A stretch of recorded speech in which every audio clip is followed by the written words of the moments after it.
राज्य में महिलाओं को 1000 रुपया देना शुरू किया तो हमारे विरोधी हमारा मजाक उड़ाते थे।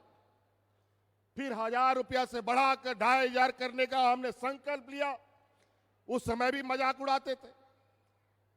और उन्होंने भी अपना झूठा वादा राज्य के और देश की जनता के समक्ष रखा कि हम भी 2100-2200 रुपया देंगे। ये लोगों ने हमें चुनौती दी कि महिलाओं को कहां से इतना रुपया मिलेगा, कहां से सरकार पैसा लाएगी। कई नेताओं के साथ हमारी बातचीत हुई, हमारे विपक्ष के लोगों के साथ।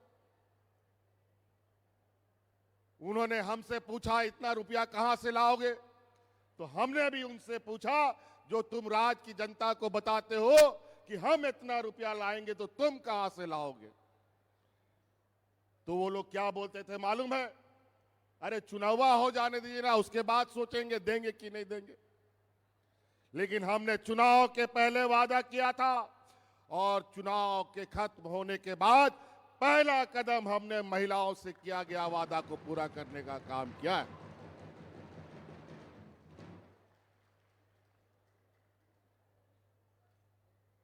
कई राजनीतिक दल संगठन इतने झूठे वादे करते हैं, इतने लोगों को दिग्भ्रमित करते हैं, सपने दिखाते हैं।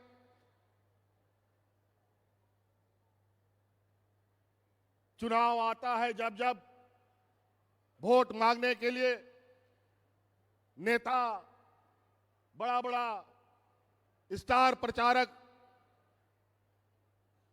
गांव में, शहर में पुरुषों से ही वोट मांग करके चले जाते थे।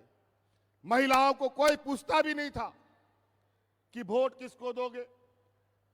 और महिलाएं भी जहां पुरुष वोट करते थे वही वोट उनका भी जाता था। लेकिन हम आपको सलाम करेंगे कि इस चुनाव में आप लोगों ने हमारी बात मानी और आप लोगों ने विचार और सोच पहले से ही बना रखा था कि फिर से हम लोग महागठबंधन की सरकार बनाएंगे।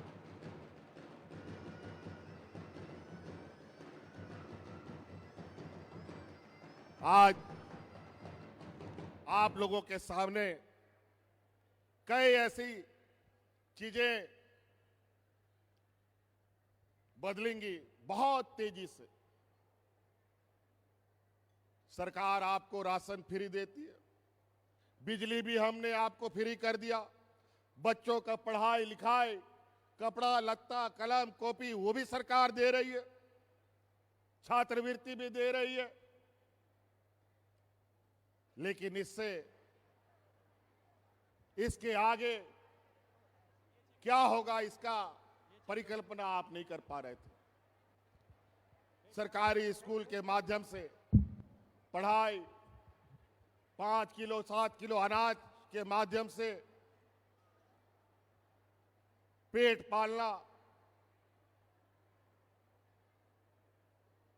सरकार के द्वारा धोती साड़ी लुंगी के माध्यम से तन ढकना, यही मात्र होता था।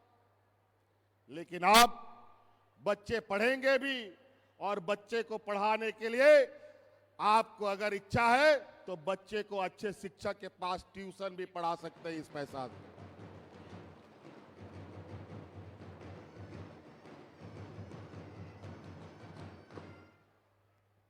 आप इन पैसों से गैस सिलेंडर भी खरीद सकते हैं। अगर महीना में 2 सिलेंडर खर्चा होता है तो आराम से आप इस पैसे से भी सिलेंडर खरीद सकते हैं। बच्चों के लिए किताब, कलम, कपड़ा लत्ता, आप अपने लिए हर त्योहार में कपड़ा खरीद सकते हैं और अपने पसंद के कपड़े खरीद सकते हैं।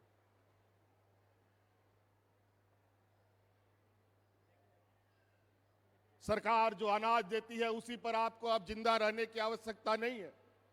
आप इसके लिए इस पैसे से पौष्टिक आहार भी खरीद सकते हैं, बाजार से मांस मछली खरीद सकते हैं, जो हमारे कमजोर बच्चे हैं उनको स्वस्थ बना सकते हैं, जो हमारी कमजोर महिलाएं हैं जिनके शरीर में खून की कमी है उनके लिए पौष्टिक आहार खरीद सकते हैं।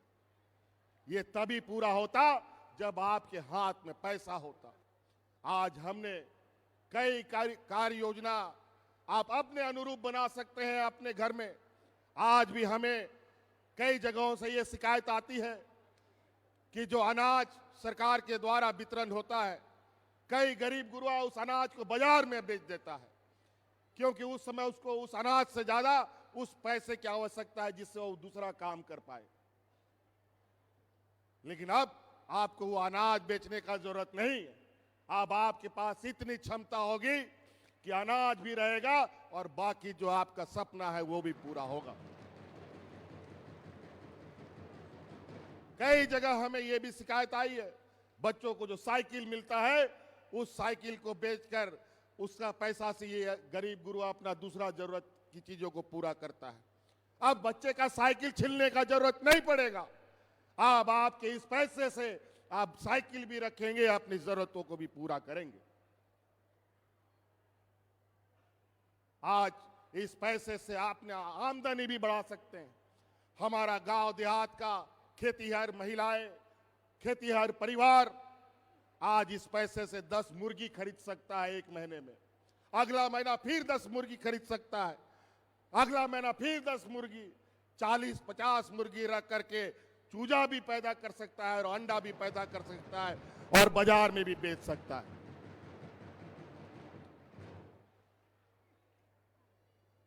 आप अंदाजा लगाइए ये कितना बड़ा ये अर्थव्यवस्था का पहिया हम घुमाने जा रहे हैं, वो भी महिलाओं के माध्यम से।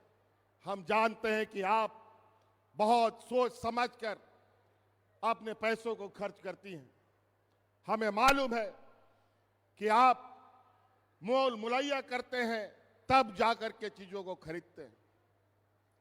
पैसे का मूल्य क्या होता है वो महिलाओं से ज्यादा कोई नहीं जान सकता।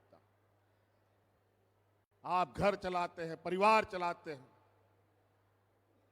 आप निश्चित रूप से एक ऐसी व्यवस्था का हिस्सा बनने जा रहे हैं। अगर हम उस व्यवस्था को ईमानदारी से चलाने का हम लोगों ने काम किया, जो इस राज्य के माथे में गरीबी और पिछड़ापन का जो कालिक लगा हुआ है उसको मिटते देर नहीं लगेगी और वो सब हम मिलके करेंगे। इस राज्य को अकेले एक व्यक्ति नहीं खींच सकता। इसके लिए राज्य की जनता, राज्य के आम नागरिक जब तक उनका साथ ना दे, राज्य का सर्वांगीण विकास नहीं हो सकता। हमने ये महसूस किया देश आजाद होने से पहले से और देश आजाद होने के बाद तक कई बड़े बड़े प्रतिष्ठानें यहां लगी। कोई लोहा बना रहा है, कोई बिजली बना रहा है, कोई खाद बना रहा है, लेकिन उससे इस राज्य का भला नहीं हो पाया। यहां के लोग गरीब पे गरीब होते चले गए और प्रतिष्ठान वाले अमीर के अमीर होते चले गए। और ऊपर से यहां की व्यवस्था जो हमारे बड़े पैमाने पर धन संग्रहण का काम करता है, जिसके पास राज्य का सारा पैसा रहता है, वो बैंक है। यहां के बैंकों का भी रुख बहुत ही यहां के झारखंड वासियों के प्रति भेदभावपूर्ण रहा है। यहाँ के